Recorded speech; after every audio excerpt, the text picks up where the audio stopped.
చేయగలిగినాం. ఇలా కాంగ్రెస్ వచ్చింది, మళ్ళా కరెంట్ కష్టాలు వచ్చినాయి. ఇవన్నీ మీరు ఆలోచన చేయండి. రోజు నీకు నల్ల నీళ్ళు వస్తే బతుకుతాం.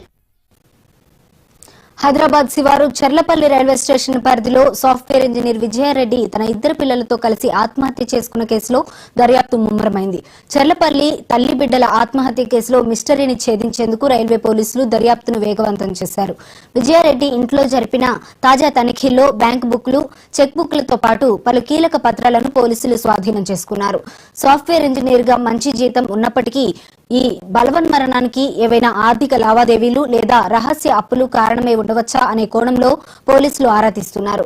ఆమె చివరిగా తన తమ్ముడితో ఫోన్లో మాట్లాడినట్లు గుర్తించిన పోలీసులు నేడు అతన్ని మరోసారి విచారించనున్నారు. ల్యాప్టాప్, సెల్ ఫోన్ డేటాతో పాటు కాల్ డేటా రికార్డ్స్, సిడిఆర్ విశ్లేషణ ద్వారా ఈ విషాద ఘటన వెనుక ఉన్న అసలు కారణాలను బయటకు తీసే ప్రయత్నం చేస్తున్నారు.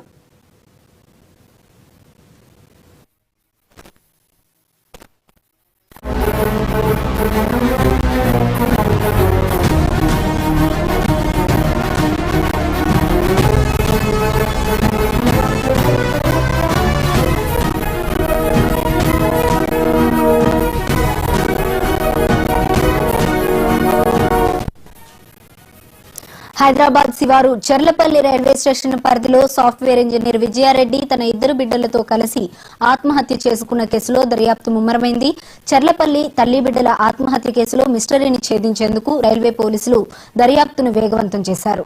విజయారెడ్డి ఇంట్లో జరిపిన తాజా తనిఖీల్లో బ్యాంక్ బుక్లు, చెక్ బుక్లతో పాటు పలు కీలక పత్రాలను పోలీసులు స్వాధీనం చేసుకున్నారు.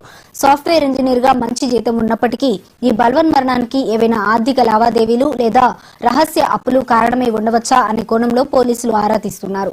ఆమె చివరిగా తన తమ్ముడితో ఫోన్లో మాట్లాడినట్లు గుర్తించిన పోలీసులు నేడు అతన్ని మరోసారి విచారించనున్నారు.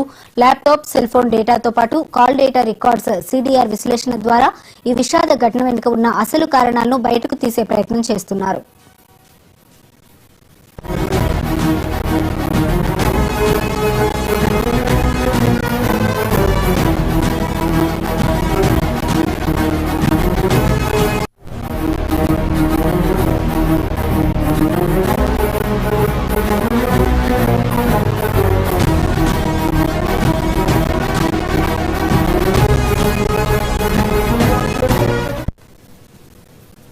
హైదరాబాద్ శివారు చర్లపల్లి రైల్వే స్టేషన్ పరిధిలో సాఫ్ట్వేర్ ఇంజనీర్ విజయారెడ్డి తన ఇద్దరు బిడ్డలతో కలిసి ఆత్మహత్య చేసుకున్న కేసులో దర్యాప్తు ముమ్మరమైంది. ఇక ఇదే అంశానికి సంబంధించి మరింత సమాచారం మా ప్రతినిధి సుచిత లైవ్ ద్వారా అందిస్తారు. సుచిత, చెప్పండి, ఈ అంశానికి సంబంధించి ఇంకా అప్డేట్స్ ఏమైనా వచ్చాయా? శేషిని కేసుకు సంబంధించి అప్డేట్స్ అయితే ప్రస్తుతం ఉన్నాయని చెప్పుకోవచ్చు.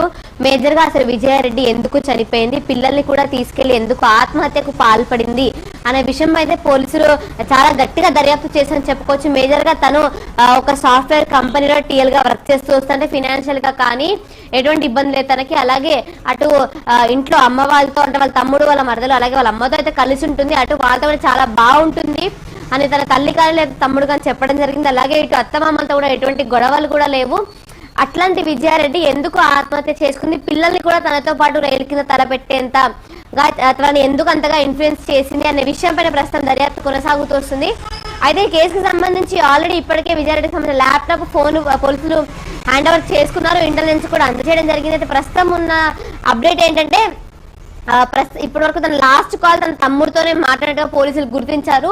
దీనిలో భాగంగా తమ్ముడిని కూడా అయితే ప్రస్తుతం పోలీసులు ఇన్వెస్టిగేట్ చేస్తున్నారు. అలాగే అయితే కాల్ డీటెయిల్ రికార్డ్స్ ఉంటాయో వాటిని బట్టి కూడా అయితే పూర్తి స్థాయిలో పోలీసులు దర్యాప్తు కొనసాగి చెప్పుకోవచ్చు. మరొక సంబంధించిన చెక్ బుక్లు కానీ బ్యాంక్ అకౌంట్ బుక్లు కూడా పోలీసులు హ్యాండ్ ఓవర్ చేసుకుని బ్యాంక్ స్టేట్మెంట్లను కూడా డౌన్లోడ్ చేసి సంబంధించిన లావాదేవీలను కూడా పరిశీలించాలని చెప్పుకోవచ్చు. అంటే మేజర్ గా అసలు అంత అర్ధరాత్రి దాదాపు 11:30 సమయానికి పిల్లల్ని తీసుకుని రైల్వే స్టేషన్ లో వెళ్తుంటే కూడా సీసీటీవీ విజువల్ లో కూడా చాలా క్లియర్ గా వాళ్ళు ఏదో నార్మల్ గా ఎవరు రిసీవ్ చేసుకోవడానికో లేకపోతే ఏదో ట్రైన్ ఎక్కడానికో వెళ్ళినట్టుగా కనిపించారు. అటువంటి అంత క్యాజువల్ గా వాళ్ళు నడుచుకుంటే పరిస్థితులు కనిపించొచ్చాయి. ఇద్దరు అటు విశాల్ రెడ్డి గారు లేకపోతే చైతన్య రెడ్డి గారు ఇద్దరు పిల్లల్ని కూడా తీసుకొని వచ్చింటారు. అయితే వెళ్ళిన వాళ్ళు ఏదైతే చెర్లపల్లికి రైల్వే స్టేషన్ కి వచ్చి కార్ పార్క్ చేసి టికెట్ తీసుకుని టికెట్ మీద కూడా నా చావుకు ఎవరు బాధ్యులు కారు, అంటే no one is responsible for my death అని చెప్పి తన లెటర్ కూడా రాసి కార్లోనే వదిలేసి అక్కడి నుంచి అయితే రైల్వే స్టేషన్ నడుచుకుంటూ వచ్చి అక్కడ వాటర్ బాటిల్ కొనుక్కున్న తర్వాత ఏదో ప్లాట్ఫామ్ చూసుకొని అక్కడ నుంచి ట్రాక్ వరకు దిగి ట్రాక్ మీద నుంచి కూడా నడుచుకుంటూ దాదాపుగా 1.5 కిలోమీటర్ల పాటు గట్టేసర్ వైపు వెళ్ళి నడుచుకుంటూ వెళ్ళి ట్రైన్ కింద తల పెట్టారు వాళ్ళు. ఇదంతా కూడా చూస్తుంటే ఏదో మెంటల్ గా తను ఒక మెంటల్ స్టెబిలిటీ లేకపోవడం కూడా ఒక కారణం అని చెప్పుకోవచ్చు. అయితే ఈ ఘటన శనివారం తెల్లవారుజామున అయితే వెలుగులోకి వచ్చింది. ఆదివారం రోజులకు సంబంధించిన లాస్ట్ రైట్స్ అంత్యక్రియలు కూడా జరిగిపోయాయి. భర్త సురేందర్ రెడ్డి కూడా దుబాయ్ నుంచి తిరిగి వచ్చాడు. అయితే భర్త సురేందర్ రెడ్డి ఇచ్చిన వాంగ్మూలం ప్రకారం కానీ తల్లి కానీ తమ్ముడు కానీ లేకపోతే అటు అత్తమామలు కానీ ఇటు తనతో పనిచేసే కొలీగ్స్ కానీ లేదా తన ఫ్రెండ్స్ కానీ అందరూ ఇచ్చిన వాంగ్మూలం ప్రకారం తనకు ఎటువంటి ఇబ్బందులు లేవు, తను చాలా హ్యాపీగా చాలా బ్రేవ్ గా ఉంటుంది. అంటే అటు పిల్లలకు సంబంధించిన పిల్లలు చాలా బాగా అకాడమిక్స్ లో రాణిస్తున్నారు, వాళ్ళ వైపు నుంచి కూడా ఎటువంటి ఇబ్బంది లేదు. అట్లాంటిది విజయారెడ్డి ఎందుకు సూసైడ్ చేసుకుంది అనే విషయం పైన పోలీసులు చాలా గట్టిగా దర్యాప్తు చేసిన చెప్పుకోవచ్చు. మేజర్ గా ప్రస్తుతం అయితే లాస్ట్ కాల్ తన తమ్ముడితో మాట్లాడేసరికి అసలు ఈ లాస్ట్ కాల్ సంబంధించి ఏం మాట్లాడింది అనే కోణంలో ఈ రోజు మళ్ళీ అయితే దర్యాప్తు కొనసాగిస్తారు. ఈ రోజు రైల్వే పోలీసులు వాళ్ళ ఇంటికి కూడా చేరుకోబోతున్నారు, పూర్తి స్థాయిలో దర్యాప్తు చేయబోతున్నారు. Tejaswini, right, thank you Suchitha.